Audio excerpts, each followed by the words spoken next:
Gente querida, eu quero convidar você a abrir o Evangelho de Mateus e ler comigo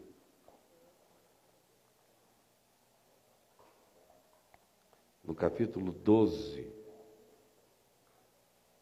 do verso 31 ao verso 37. Mateus 12, de 31 a 37. Por isso vos declaro, disse Jesus, em face da blasfêmia dos religiosos que diziam que ele expulsava demônios pelo poder de Satanás, de Belzebu. Então, em face disso, em razão disso, Jesus disse: vem esta minha declaração. Todo pecado e blasfêmia serão perdoados aos homens. Todo pecado e blasfêmia serão perdoados aos homens. Você pode ler isso comigo em voz alta, só essa frase? Todo pecado e blasfêmia serão perdoados aos homens. Significa dizer que todo pecado e blasfêmia serão perdoados aos homens. Isso é extraordinário. Todo pecado e blasfêmia serão perdoados aos homens. E aí Jesus prossegue. Lembrem-se, num ambiente de teólogos, escribas, fariseus, autoridades do templo, donos dos dogmas, senhores dos aplicativos das exigências humanas declaradas em nome de Deus sobre os que se submetiam a tais opressões. É nesse ambiente que Jesus diz isso. É para esse pessoal, faz de conta que aqui só tem teólogo, escriba, fariseu, autoridade do templo, inquirindo a Jesus, e Jesus tinha acabado de expulsar um demônio de uma pessoa, e eles se levantaram e disseram: não é Deus, não. Ele expulsa demônios pelo poder de Belzebu, do maioral dos demônios. Isso é conluio com as trevas, é magia negra. E não estavam dizendo isto porque pensassem que assim fosse. Não havia um pingo de sinceridade na declaração. Era apenas anti-marketing, era contra-informação, era tentativa de sabotamento deliberado do que estava sendo construído como fé no coração dos outros, fé que convergia para uma pessoa sobre a qual eles não tinham controle, domínio, ascendência. Portanto, não interessava nem um pouco a eles que o eixo do poder fosse desviado deles ou da instituição que eles representavam, e no coração do povo se plantasse e se fixasse em observação desejosa de obediência à pessoa de Jesus. Isso não podia acontecer. Então, o que é que a gente vai dizer? Tudo que eles já vinham dizendo. Isso é um samaritano doido, ninguém conhece a origem desse cara, isso é um suicida maluco, é um prostituto, é amigo de publicanos, de pecadores, é um glutão, é um ente dionísico, orgiástico. Eles vinham inventando tudo que eles queriam acerca de Jesus. É herege, tudo. Só que nesse dia Jesus acaba de expulsar um demônio, o homem se recupera, fica curado. E eles disseram: é magia negra. E isto, como eu disse, não em razão de ignorância, mas com lucidez, sabendo que não era. Sabendo que ali estava Deus, sabendo que ali havia manifestação do reino de Deus, sabendo que o que ali existia era a pureza das purezas, só que livre, incontrolável, ingovernável, inadministrável, não suscetível à opinião de ninguém, solto como vento, indo aonde queria, vindo de onde bem desejasse, sob os auspícios de ninguém, portanto, insuportável para eles terem que lidar com uma manifestação divina que não se referencia pelo templo, nem pela teologia vigente, nem pelos estudos acadêmicos, nem pelas liturgias religiosas, nem pelas importâncias políticas dos representantes religiosos, por nada. Então, se o deixarmos, era o pensamento deles, é óbvio que todos vão ver a genuinidade absoluta disso. Então iniciam todos os trabalhos, eles contratam malandros para falarem coisas, inventam histórias, exploram pessoas a eles endividadas, no sentido de que cumpram papéis antagônicos a Jesus, só para criar celeumas. A leitura dos evangelhos vai mostrando todos esses ardis. Mas agora, nesse momento aqui, eles chegaram numa hora que Jesus disse, aí vocês passaram a linha do normal, do aceitável. Porque todo pecado, seja ele fruto de deliberação, seja ele resultado da ignorância, ou da cultura na qual se foi criado, ou de subtezas que de nós brotem e que sejam malignas e realizem o que nós mesmos logo depois arrepender-nos-emos e lamentaremos de que de nós tenha brotado aos galopes tal insensatez. Seja o que for, pecado é normal dentro da natureza caída da humanidade. É normal não no sentido de transformar a transgressão em projeto de vida, mas o que é normal é o homem relativo, mesmo na sua consciência, no seu esforço de caminhar sempre com a melhor percepção e com os melhores aferimentos que a sua consciência possua, ainda assim ele é passível.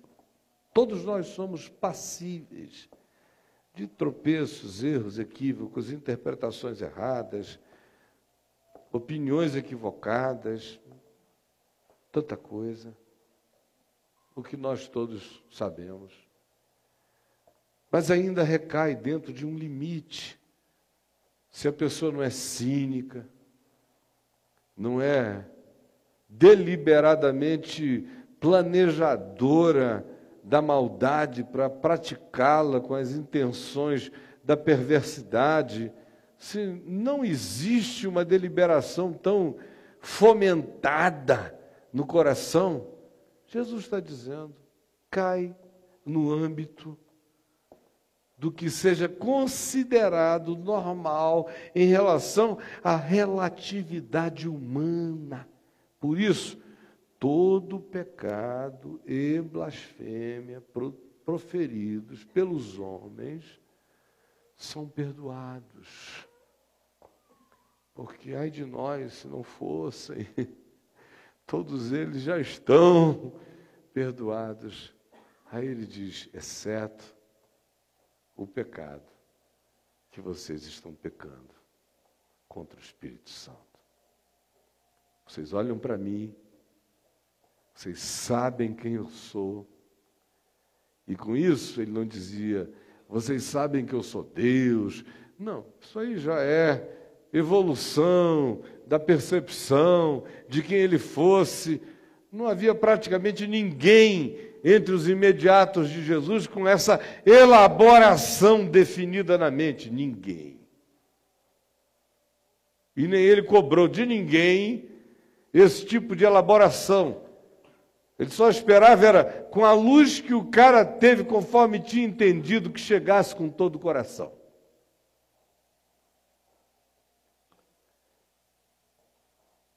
Então ele diz, olha, eu sei que vocês me veem, no mínimo, como um profeta do Eterno. Eu sei que vocês me veem, no mínimo, em equivalência com João Batista, só que um passo além, anunciando o reino de Deus. Eu sei que vocês sabem que o que vaza de mim é graça de Deus, é bondade de Deus, é misericórdia de Deus. Eu sei que vocês sabem que as minhas intenções não são intenções de nenhuma natureza, a não ser da proclamação dessa boa nova. Eu sou o grande otário enviado ao mundo apenas para amar. E vocês já sentiram isso. O que vocês não suportam é que o eixo das afeições mudou. O eixo das obediências voltou-se para mim. O eixo das admirações se posicionou em relação a mim. E vocês se viram marginalizados em relação a essa mudança. E é por isso que, não importando quem vocês saibam que eu sou, eu serei na boca de vocês apenas o que vocês acharem conveniente como detratamento de quem eu seja aos sentidos do demais. Ele disse, essa é a blasfêmia contra o Espírito Santo. É lúcida e conscientemente atribuir ao diabo o que a gente sabe com certeza que é Deus que está fazendo. Lúcida, fria e deliberadamente. Só para liquidar o que quer que seja, com ódio da obra de Deus que não é como eu quero que ela seja, com ódio de ações de Deus que não combinam com o que eu ensinei a vida inteira, com ódio de que Deus exerça a sua liberdade de maneira tão antagônica ao fluxo da nossa ortodoxia pré-definida pelo nosso concílio. Vocês vejam como o pecado contra o Espírito Santo é uma coisa que demanda muita educação teológica, né? Muita religiosidade, muita presunção de saber, muita arrogância dogmática,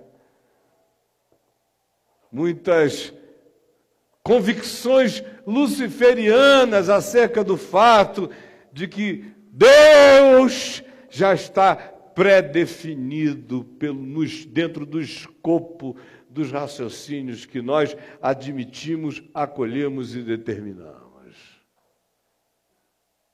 Aí Deus, fora disso, ainda que a pessoa reconheça que é Deus, ele simplesmente diz, é, mas não poderia ser, portanto não será, porque é para além do meu interesse. E aí, contra Deus, como um diabo, o indivíduo diz que o que se faz em nome de Deus é obra do inferno. Aí o cara se põe deliberadamente fora da graça de Deus, porque alguém que chega e diz, eu sei que Deus está agindo ali, mas não é como eu gosto de vê-lo agir, e por isso digo, aquilo ali não é Deus agindo, é o diabo agindo. Ao fazer assim, eu me alienei definitivamente. Eu disse que Deus é o diabo, portanto, aonde eu estou, passou a ser o meu lado. E se Deus está lá e eu digo que lá é diabo, onde é que diabo está?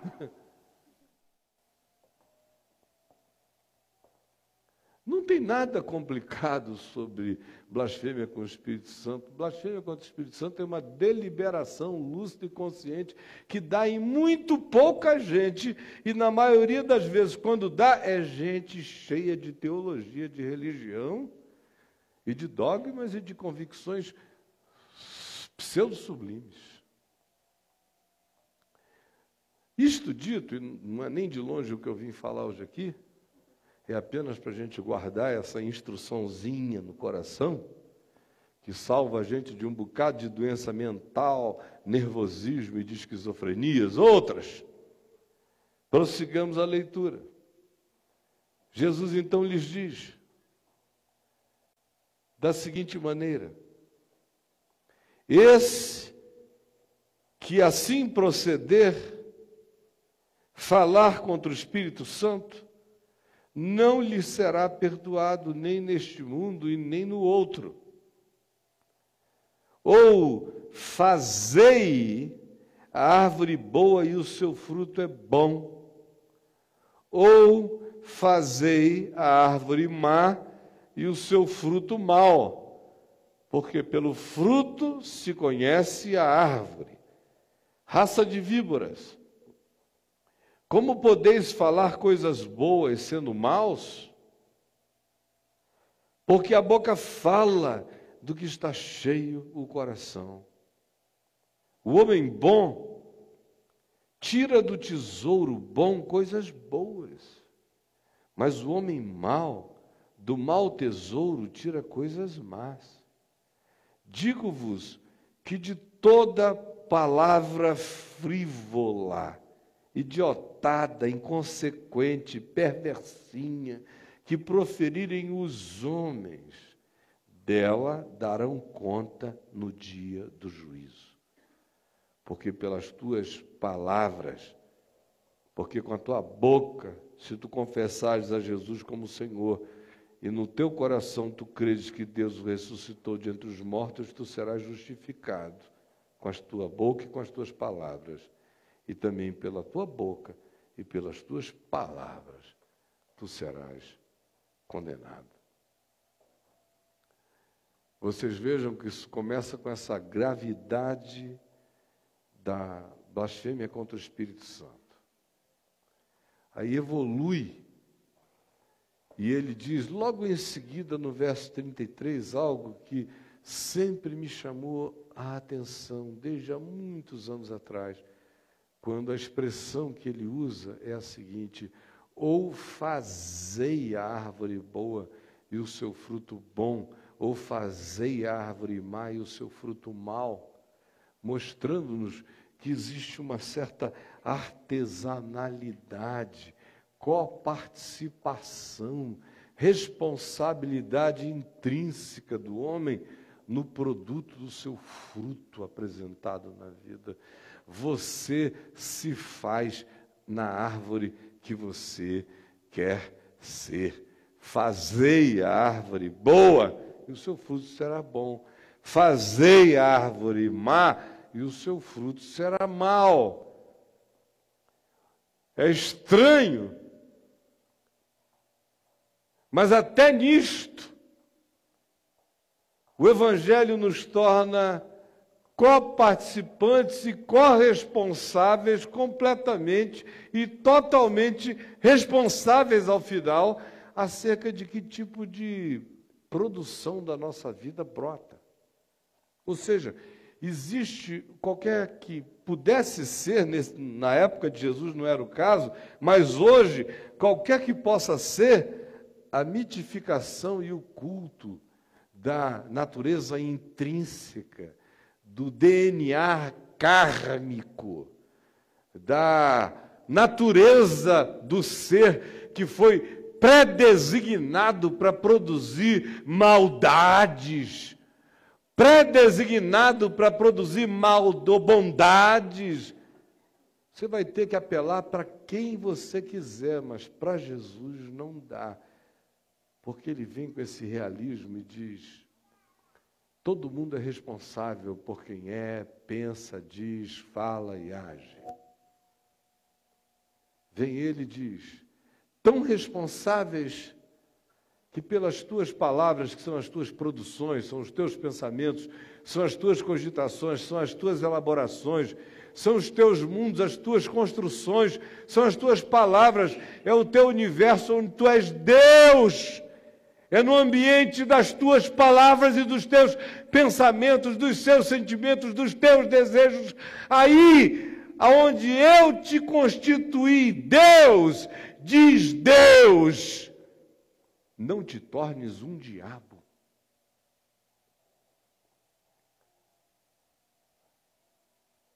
Porque é por essa produção que você se cria. Você se cria. Fazei a árvore boa e o seu fruto será bom. Fazei a árvore má e o seu fruto será mau. Ou seja, a árvore pré-existe ao fruto que, em relação a ela, aparecerá. E quem é profundo e totalmente responsável pela natureza que nessa árvore se desenvolverá, sou eu, você. E a matrix desse desenvolvimento é o meu pensamento, aqui chamado por Jesus de palavras. Palavras são as exteriorizações do pensar. Palavra já é o pensamento que ganhou código de compreensão exterior. É a representação do que me habita e de quem eu sou. Eu sou o que eu penso, eu sou o que eu sinto. E o que eu penso e eu sinto, toda vez que eu exteriorizo como palavra, expressando quem eu sou e quem eu sinto, a palavra gera uma concreção, a palavra gera uma criação, ela faz algo, ela realiza algo, não só fora de mim, mas ela faz isso acontecer em mim, ela faz a natureza daquela consistência, daquele conteúdo, a natureza daquele caráter sentido, pensado e declarado, ganhar concreção, concreção, concreção, caráter, definição, estabelecimento daquilo em mim. A gente é tão idiota que a gente fica pensando que o que nos altera assim é o comportamento. É o que você vai fazendo. E não é. Vocês vejam que no Evangelho tinha um monte de gente fazendo coisa errada, publicanos, pecadores, meretrizes, essa moçada inteira. Mas com um coração que não era mau.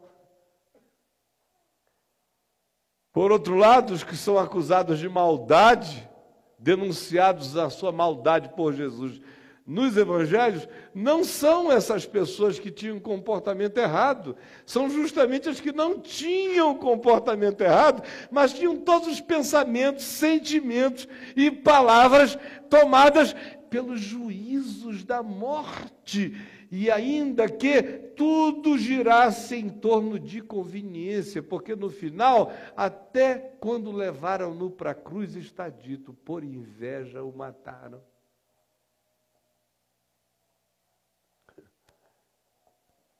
Então, o que você e eu fazemos é super importante. Mas saiba, tem gente boa fazendo coisa errada por burrice, ignorância, alienação e estupidez. E de todo pecado e blasfêmia proferido pelos homens, há perdão. Ninguém tem que viver nisso, porque é idiotice viver num caminho autodestrutivo. Todavia, saibam, a quantidade imensa de pessoas que não têm comportamentos marginais, mas têm sentimentos de blasfêmia irredimível. E vão se tornando, pelo pensamento, pessoas más, ainda que não tenham comportamentos sociais malignos, elas se tornam más, embora vestidas de bom comportamento. Vem Jesus e prossegue só um pouquinho mais e nos diz o seguinte: que o homem bom tira do tesouro bom do seu coração coisas boas, mas o homem mau tira do mau tesouro do seu coração coisas más. O que ele está dizendo? Ele usa a imagem da árvore e diz: olha, a natureza. Você faz a sua natureza ficar o que a sua natureza se torna. Você pode ser coparticipante da produção e na inclinação bondosa da sua natureza ou na perversão da sua natureza, pelo que você guarda, pensa e acumula, pelo processo que você chama de abstrato e até de não comportamentalizado, porque está apenas dentro de você, mas é aquele que é o moldador do seu caráter, ainda que você se vista de moço rico. Você será, cumprindo todas as exterioridades da lei, ainda assim um indivíduo malzinho na sua determinação.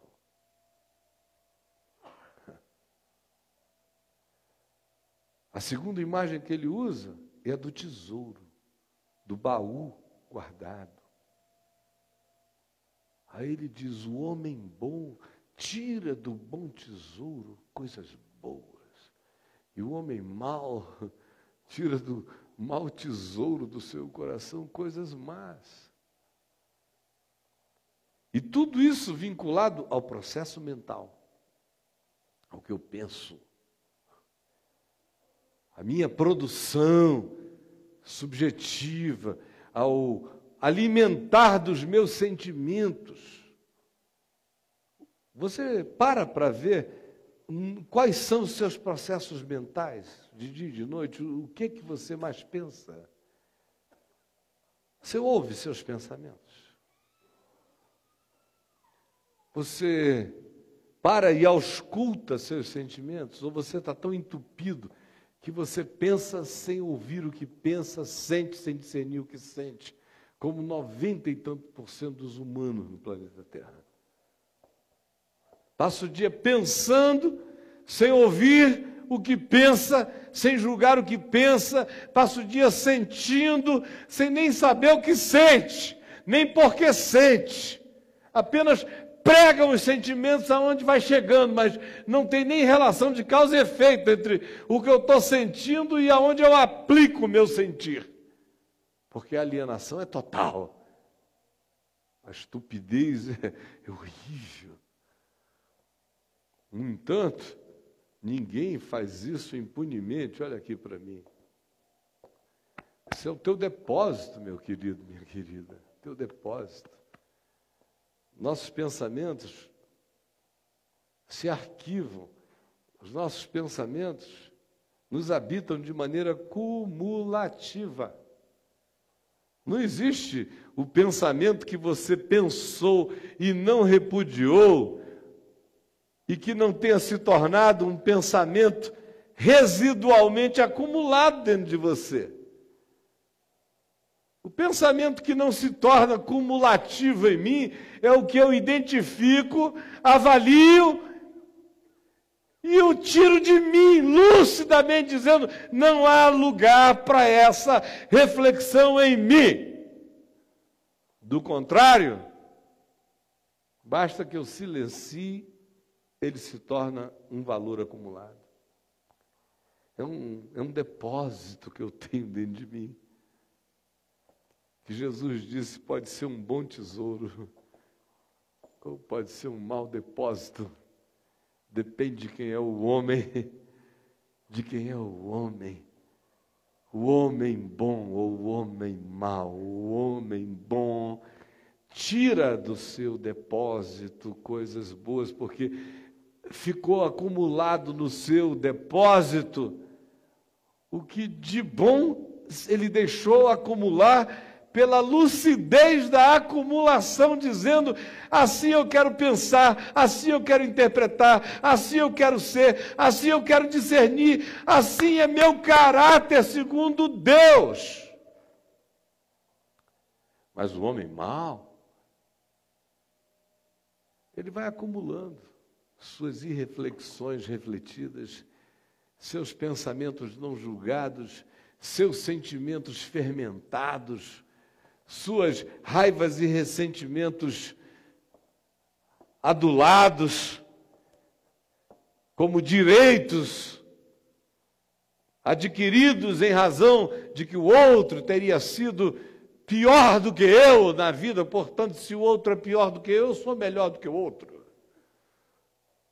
Então, eu tenho mais virtude do que ele, eu sou melhor do que o Maluf, graças a Deus.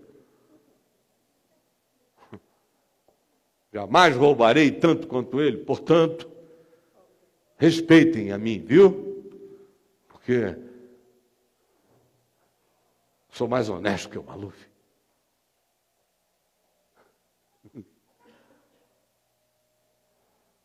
Tudo gente má, pensamento perverso.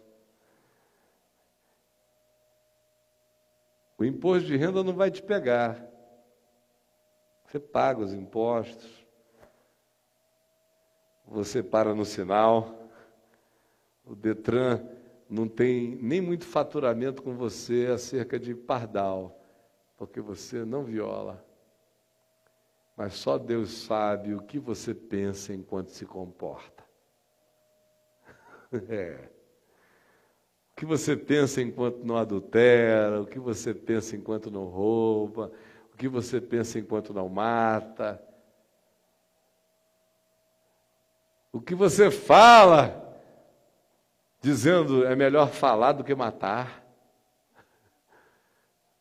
é melhor anarquizar com ele do que ir lá e dar um soco na cara.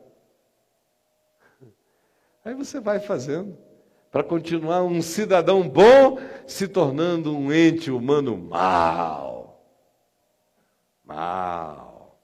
Comportadamente, de maneira impolutamente mal, feio, blasfemo.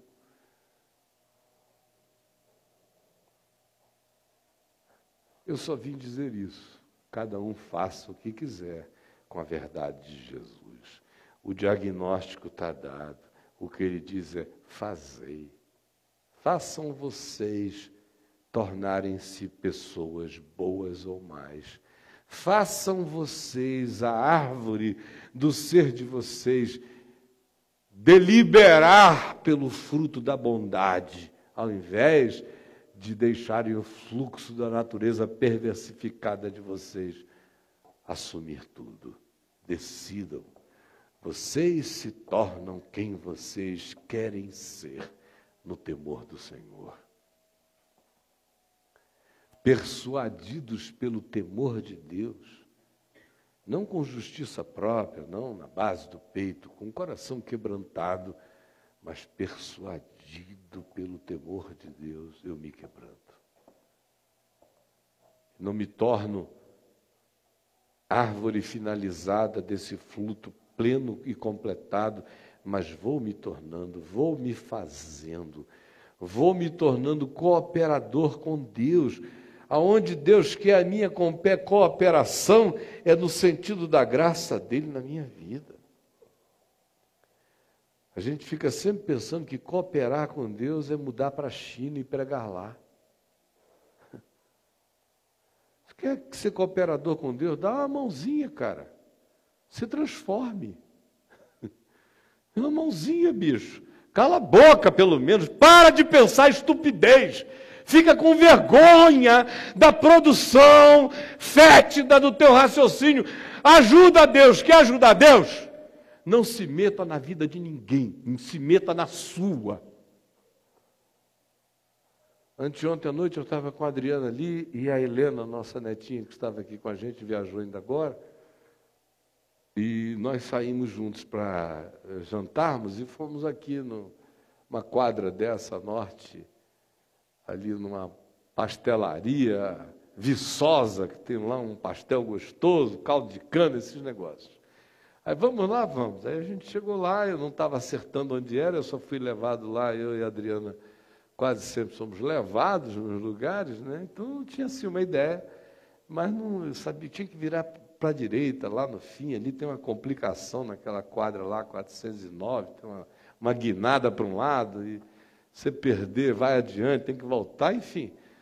Aí eu parei lá num Vale Parking, num negócio desse, aí o cara não tinha informação, falou, aquele homem ali que está vendendo um filé mignon, aquele filézinho de gato ali na esquina, deve saber que ele é daqui do pedaço. Aí eu cheguei lá, está ele com um avental e mais uns 3 ou 4 amigos assim em volta. Eu falei, ei, gente boa, você sabe, porventura, onde é o lugar assim, assim, assim? Aí ele falou, sei, mas não sei muito bem não, mas aquele ali sabe tudo.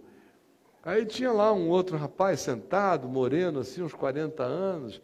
Aí eu falei, você, meu irmãozão, pode me ajudar a chegar lá? Aí ele falou, eu posso. Aí foi olhando assim, me olhou, falou, reverendo Caio Fábio? Aí eu falei, meu irmão, tudo bom? Estou querendo comer um pastel com a minha mulher e minha neta. Vou lhe botar lá no pastel, mas antes, não perco nada, viu?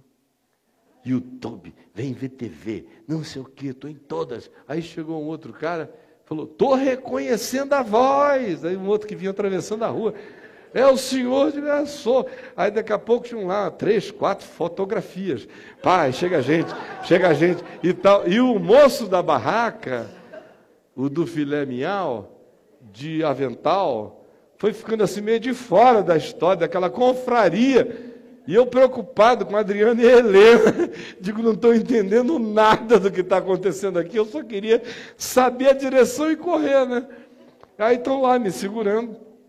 Aí esse primeiro, que disse, reverendo Caio Fábio, virou e falou assim para mim, não perco nada dele, hein? E sou ateu, hein? E sou ateu, hein? Porque, pelo amor de Deus, aqui dá gosto ouvir esse homem. Qualquer bom ateu, depois que ouve, fica assim, satisfeito, dá uma paz danada. É uma coisa maravilhosa, não perco, recomendo para todo mundo, reverendo. Que coisa boa!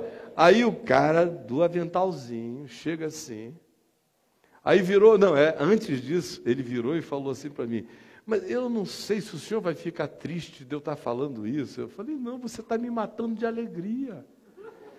Aí ele falou, por quê? Porque eu não creio em Deus? Eu falei, não, cara, é porque Deus crê em ti. Aí ele ficou assim me olhando, eu falei, você não sabia que Deus crê em ti? Se Deus não cresce em ti, você não estava aqui. Então, se você crê em Deus ou não crê em Deus, você e nada é a mesma coisa. Agora, Deus crê em ti. Essa que é coisa boa. Aí já me abraçou assim, por isso que eu gosto dele. Não sei o que e tal. Aí vem o homem do aventalzinho, entra na parada e diz assim, eu sou batista. Eu falei, ai Jesus, tem misericórdia. Vai acabar com o que está acontecendo aqui. Esses 3 minutos de glória de Deus aqui, o cara vem acabar isso. Eu sou batista. Reverendo, temos que orar por eles. Eu falei, meu amigo, devagar para não atrapalhar o que Deus está fazendo, tá bom? Ora devagar, assim, ora pequenininho e caladinho para não atrapalhar o que Deus está fazendo. Deus abençoe você, e beijei o ateu e os outros e fui embora. Porque, cara, eu vou te dizer, palavras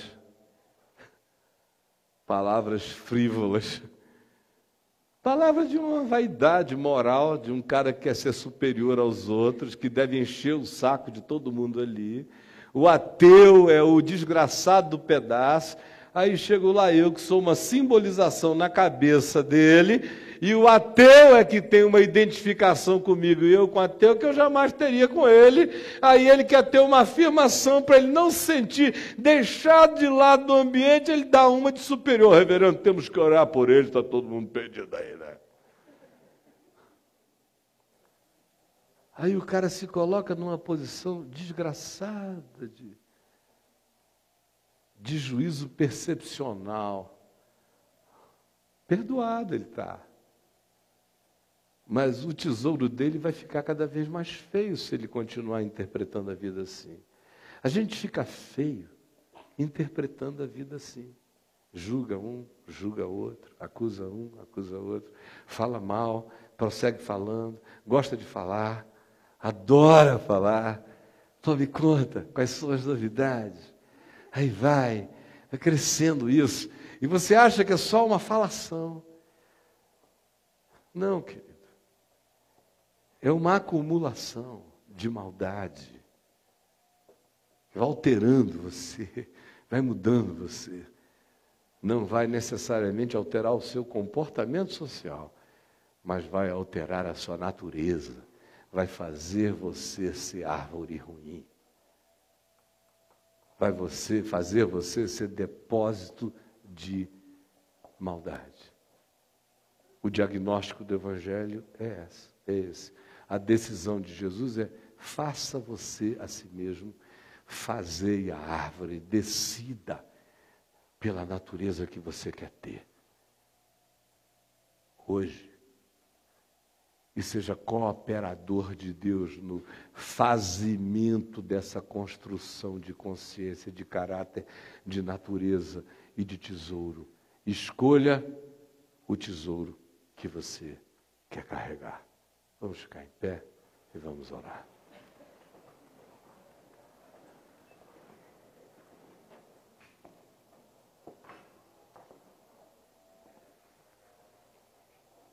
Senhor, aqui está o Evangelho, a Tua palavra, Jesus. Não tenho a menor dúvida que é a Tua palavra, de que nós ouvimos o Espírito de Cristo, o ensino do Evangelho, a verdade acerca da qual não há retoques a fazer, é óbvia como a luz. É óbvia como a luz, é clara. Por favor, ajuda-nos a nos tornarmos cooperadores de Deus como filhos amados, cooperando com o Espírito Santo no nosso coração, nos tornando solidários com a verdade de Deus em nós, para que ela gere acumulações de vida, tesouros do bem. Salva os nossos pensamentos, ajuda-nos a ouvirmos o que pensamos, o que falamos, o que cogitamos, a discernirmos o que sentimos, porque nós somos isso, o que a gente pensa, o que a gente sente, o que a gente alimenta pensando e sentindo, é o que nós nos tornamos. Por favor, permite que a simplicidade desse diagnóstico não seja rejeitado por ninguém aqui, mas seja acolhido, e que em cada um de nós haja aquela vontade de nos fazermos sócios da natureza divina pela nossa rendição lúcida, deliberada e consciente ao Evangelho, pela fé, em nome de Jesus. Amém. Podem assentar-se. Gente boa, hoje nós temos a ceia do Senhor. E o Senhor Jesus foi quem disse aos seus discípulos: todas as vezes que vocês comerem do pão ou beberem deste cálice, façam isto em memória de mim, porque assim fazendo vocês anunciam a morte do Senhor, até que ele venha, o que completa Paulo. Pois bem, hoje nós falamos aqui do bom tesouro, do mau tesouro, de como nosso pensamento, nossas palavras, nossos sentimentos são a matéria-prima que a gente oferece para essa construção. Agora, quando nós estamos distribuindo o pão e o cálice com cada pessoa que está aqui hoje, eu quero pedir a você que tome, receba, espere para que tomemos juntos e, enquanto isso, reflita. Qual o pão que você vai comer? Se esse pão fosse uma síntese dos seus sentimentos e das suas palavras, eu lhe pergunto, você estaria comendo saúde ou estaria comendo veneno? Só me responda isso. Se esse pãozinho que está aí na sua mão, esse aqui, pelo amor de Deus, esse aqui tá do bom, viu? Tá pro Bruce Lee treinar nele ali. Ó, tem que ter um bom dente também para encarar. Mas eu adoro. Durinho assim é como eu gosto. Só me responda. Esse pão aqui, ó, que a gente vai comer. Se o que está dentro de mim, como pensamento, palavras, sentimento, emoção, se transferisse para cá agora, o que está dentro de ti, odeia alguém? Tem raiva? Vontade de dar um pau em alguém? Juntar o cara, acertar feio? Pede a Deus que a justiça dele recaia sobre alguém? Você faz essa oração, Senhor, eu não, mas que a tua mão chegue lá, hein? O que você sente? Me fale da nobreza dos seus sentimentos, da pureza dos seus pensamentos, das suas motivações, ou nem tanto. Só me responda. Se tudo isso que está dentro de você virasse o pão que você vai comer, se a transubstanciação fosse essa, fosse sair o conteúdo total da sua alma transferido para o pão, me responda com honestidade, você comeria o pão que é você? Você comeria você? Você faria bem a você ou você é veneno puro? Estou nem falando para os outros, estou falando de você para você.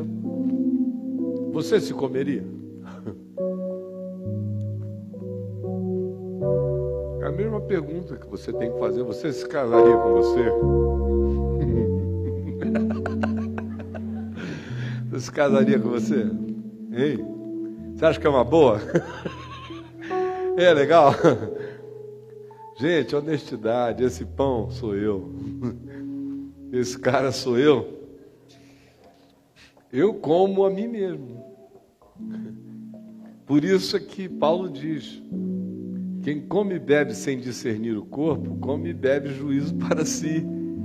Porque toda vez que eu como desse pão e bebo desse vinho, eu não estou comendo da virtude externa de Cristo, que não existe para se transformar em pão nem em vinho. Só se a gente crê em magia. Nós não cremos. Então, o pão que eu como sou eu. O vinho que eu bebo sou eu. Cristo em mim é meu alimento. Agora, eu cheio de mim sou o meu veneno. Nada disso tem a ver com Deus. É a gente que se faz bem, a gente se faz mal. Deus ensina a verdade. A gente pratica ou não pratica. Quando a gente pratica a verdade, ela em si realiza o bem de Deus em nós. Quando a gente luta contra a verdade, ela em si realiza o mal, que é óbvio que um estado de contradição produz em qualquer um.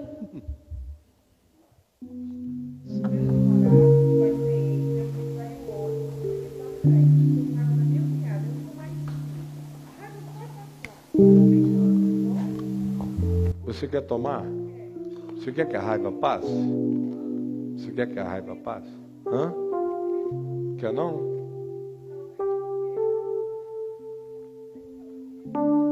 Eu sei que está doendo. Fica aí que eu vou tomar contigo.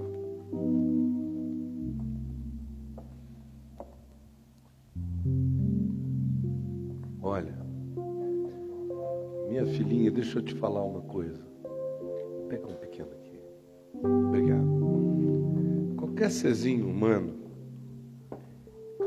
que tenha a sincera honestidade de segurar um pão com esse significado espiritual e pessoal numa mão e um cálice na outra, e diz o que você disse, tem que tomar. Tem que tomar. Vamos tomar juntos. Pedindo ao Senhor que tire isso de você, porque você quer ficar livre disso e você vai. Pois é, minha filha, você teve sorte, sabe por quê? Olha só, você foi traída pelo seu namorado. Hoje você está aqui recebendo uma palavra sobre o fato de que ainda que o teu namorado, teu pai, tua mãe e todo mundo te traiam, o Senhor te acolheu, te acolhe, não te trai, não te deixa. Em nome de Jesus. Imagina, eu também já fui caluniado, sou todo dia, viu? Um bocado. Mas a gente não fica como eles querem que a gente fique. A gente tem o poder de se fazer melhor. Em nome de Jesus. Como é seu nome? Cidinha, Cida. Vamos tomar comigo e com todos nós? Tá bom? E você vai tomar no seu coração dizendo: Jesus, tu sabes como eu estou. Eu não tenho nem força. Mas eu peço que tu, na tua misericórdia, tires de dentro de mim o que eu não quero que fique em mim. Sara no meu coração essa mágoa, essa dor, essa tristeza dessa horrível traição. Está na tua presença. Eu choro essas lágrimas como alívio, consolo e derramo tudo aqui diante de ti, porque tu és bom e eu vou comer bondade, misericórdia, perdão todos os dias da minha vida. Em nome de Jesus, comamos todos nós junto com a Cida e você coma conosco agora, filha.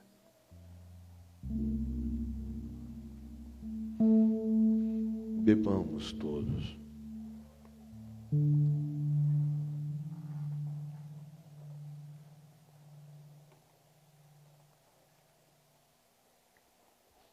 Deus te abençoe, em nome de Jesus. Senhor, tira todo o peso da alma dela agora, misteriosa e milagrosamente. Traz o teu alívio, teu descanso e a paz que excede a todo entendimento, em nome de Jesus. Amém. Deus te abençoe, filha. Por favor.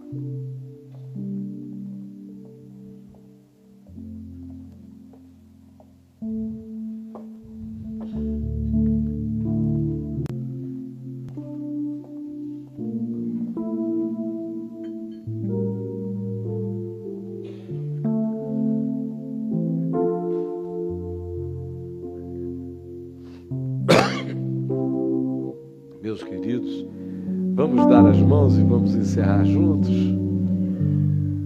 queridos. Vem cá, querido.